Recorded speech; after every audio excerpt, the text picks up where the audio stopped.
Guys, welcome back to my channel Manisha Sourav lifestyle. তো তোমরা কেমন আছো? আশা করছি তোমরা সবাই ভালো আছো, আমিও ভালো আছি। তো আজ হচ্ছে মঙ্গলবার। তো আজ একটা ছোট্ট ব্লগ নিয়ে আমরা চলে এলাম। তো আজ হচ্ছে আমি চেক আপ করাতে যাব, যেহেতু আমার জন্ডিস হয়েছিল, তাই নতুন করে চেক আপ করাতে যাব কিছু হয়েছে কি না আবার দেখার জন্য।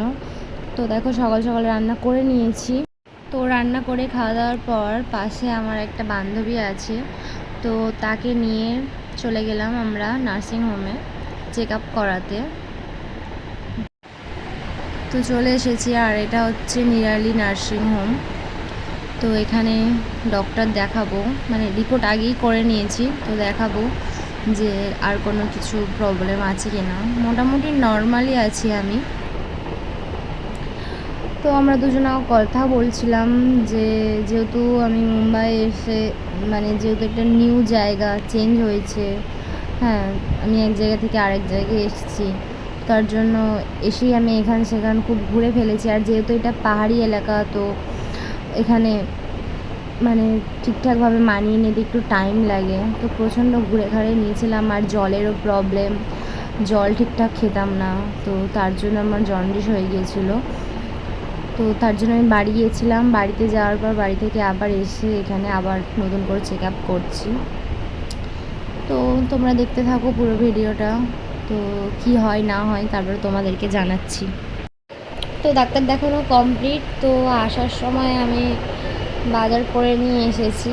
তো রিপোর্ট সবই নর্মাল আছে, সবই ওকে। তাও মোটামুটি এখন 2-3 মাস আমাকে বাইরের কোনো খাবার খাওয়া যাবে না, খুবই মানে সাবধানে থাকতে হবে, এটাই ডাক্তার বললো।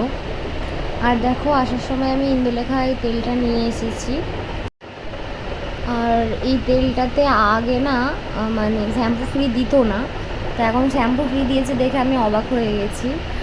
আর ইন্দুলেখা এই তেলটাই আমি ইউজ করি, আমার প্রচুর পরিমাণে চুল উঠতো, তাই ইন্দুলেখা তেল ইউজ করি। তারপরে এসে আমি হাত পা মুখ ধুয়ে সন্ধে দিয়ে দিলাম। সন্ধে দেওয়ার পর আমাদের নিচেই মানে হরিনাম হয় এখানে, প্রত্যেক মঙ্গলবার শুক্রবার হরিনাম হয়। মানে হরিনাম বলতে কি, আমাদের তো বাংলা ভাষা, ওদের এখানে হিন্দি ভাষাতে হয়। তো আমি নিচে চলে গেলাম, মানে ভালো লাগে, ঘরে বসে একা কি বোর হব, তার জন্য নিচে চলে গেলাম হরিনাম শোনার জন্য।